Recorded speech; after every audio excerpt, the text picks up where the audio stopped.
नमस्ते दोस्तों। जी हाँ, आप लोगों ने बिल्कुल सही पढ़ा है कि गोल्ड और सिल्वर जो है अब सिर्फ इन्वेस्टमेंट के ऑप्शन नहीं रहे हैं।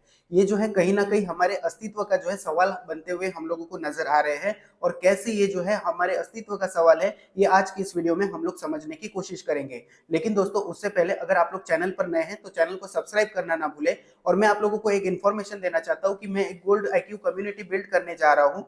उसमें अगर आप लोग जॉइन करना चाहते हैं या फिर आप जो है how to become a jeweller course buy करना चाहते हैं या फिर मुझसे बात करना चाहते हैं तो ये सारी फैसिलिटीज जो है चार्जेबल बेसिस पे अवेलेबल है। मैंने डिस्क्रिप्शन में एक नंबर दिया हुआ है, वहां पर जाकर आप जो है इन सेवाओं का लाभ ले सकते हैं। चार्ज जो भी रहेंगे मैं आप लोगों को व्हाट्सएप पे गाइड कर दूंगा। तो आइए आज की इस वीडियो को शुरू करते हैं। तो देखिए दोस्तों, जैसे अमेरिका दिन ब दिन जो है वॉर्स में इन्वॉल्व होता जा रहा है। पहले उसने जो है वेनेजुएला के ऊपर अटैक किया और वेनेजुएला के राष्ट्रपति को जो है कैप्चर किया। इसके बाद में ग्रीनलैंड की वो बात कर रहा है, इसके बाद में मैक्सिको की बात कर रहा है। तो कहीं ना कहीं अमेरिका हम लोगों को दिन ब दिन वॉर में इन्वॉल्व होता हुआ नजर आ रहा है। इसी के साथ साथ हम लोगों को ये भी देखने के लिए मिल रहा है कि जो डॉलर है उसका जो रिजर्व था दुनिया भर में, वो कहीं ना कहीं साल 2000 के बाद में बहुत ज्यादा जो है टूट गया है। अगर इस रिजर्व की बात की जाए तो पहले ये जो रिजर्व था दुनिया का 52% हुआ करता था, अब कहीं ना कहीं वो घट के 40% से भी नीचे आने की जो है बात की जा रही है।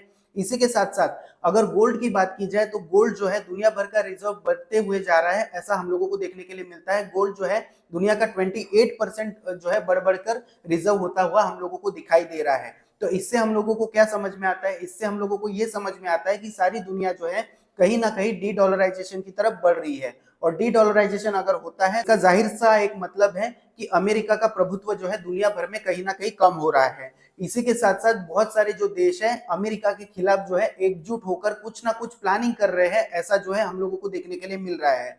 जैसे फ्रांस के राष्ट्रपति इमैनुअल मैक्रोन ने जो है अभी एक दो दिन पहले ही कहा है कि हम लोगों को जो है मोदी जी को साथ में लेना पड़ेगा और जो ब्रिक्स कंट्रीज है और जो G7 है उसके बीच में जो है एक ब्रिज बनाना पड़ेगा, ताकि हम सारी दुनिया जो है एकजुट होके अमेरिका को काउंटर कर पाए। अब अमेरिका को काउंटर करने की बात क्यों हो रही है? क्योंकि जो ग्रीनलैंड है वो डेनमार्क का हिस्सा है और अगर ग्रीनलैंड के ऊपर अमेरिका जो है कब्जा करता है तो डेनमार्क कहीं ना कहीं जो है नाराज होगा। इवन टू बी जो डेनमार्क की प्रधानमंत्री है उन्होंने ये भी कहा है कि अगर आप लोगों को कोई भी अमेरिकी सैनिक दिखता है या फिर आप लोगों को कोई भी जो है हस्तक्षेप जो ग्रीनलैंड है उसमें दिखता है तो आप पहले जो है उनको गोली मारो, उसके बाद में सवाल पूछो।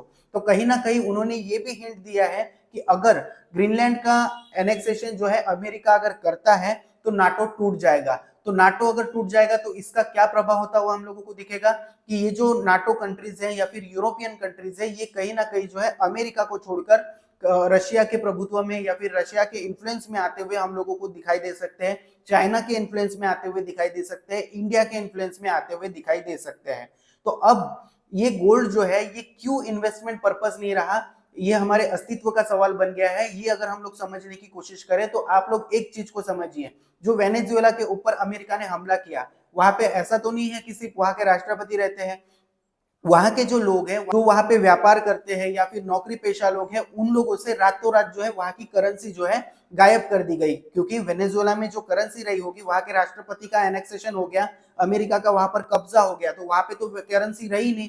तो करेंसी जो है वहां की डिवैल्यू हो गई रातों रात। तो वहां पे सहारा क्या बचा? वहां पे जिन लोगों ने गोल्ड और सिल्वर बाई करके रखा होगा उन लोगों के पास सिर्फ और सिर्फ यही सहारा बचा। वही अगर हम लोग ईरान को देख ले तो ईरान में जो है अभी प्रोटेस्ट चल रहे हैं।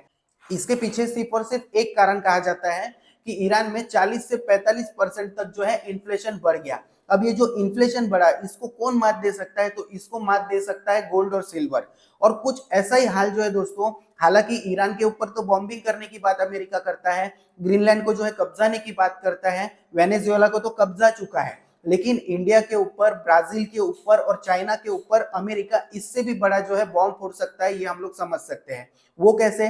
क्योंकि इंडिया के ऊपर अब जो है 500% से ज्यादा के टैरिफ लगाने की जो है बात चल रही है। अगर मान के चलिए ये 500% से ज्यादा टैरिफ इंडिया के ऊपर लग जाते हैं तो हमारी करेंसी का क्या हाल हो जाएगा? हमारी करेंसी जो है वर्स्ट परफॉर्मिंग करेंसी बन जाएगी। और अगर ऐसा होता है तो भले ही इंटरनेशनल मार्केट में गोल्ड और सिल्वर के प्राइसेस चाहे बढ़े चाहे घटे, हमारे यहाँ ये महंगे ही पड़ेंगे, क्योंकि हम लोग जो है ज्यादातर गोल्ड और सिल्वर इंपोर्ट करते हैं। इसलिए मुझे ऐसा लगता है कि गोल्ड और सिल्वर जो है अभी हम लोगों को एज अ इन्वेस्टमेंट नहीं देखना चाहिए, हमारे अस्तित्व की तरह जो है इसको ट्रीट करना चाहिए। अब आगे आने वाले टाइम में गोल्ड और सिल्वर का क्या होगा, गोल्ड के प्राइसेस क्या रहेंगे, क्या नहीं रहेंगे, ये सारी वीडियोस बनाकर जो है मैं आप लोगों को बताने की कोशिश तो करता ही हूँ, लेकिन ये वीडियो बनाना जो है मैं जरूरी समझता था ताकि आप लोगों को इन सारी चीजों के बारे में आगाह कर सकूं। ये वीडियो मैंने इन्फॉर्मेशन पर्पस के लिए बनाई है। अगर आप गोल्ड और सिल्वर में कोई भी बाइंग या सेलिंग करते हैं तो अपने फाइनेंशियल एडवाइजर की सलाह जरूर लें। ये वीडियो पसंद आया तो इसको लाइक कर दीजिए, दोस्तों के साथ शेयर कर दीजिए, चैनल पर नए हैं तो चैनल को सब्सक्राइब करना बिल्कुल ना भूलें। Thank you.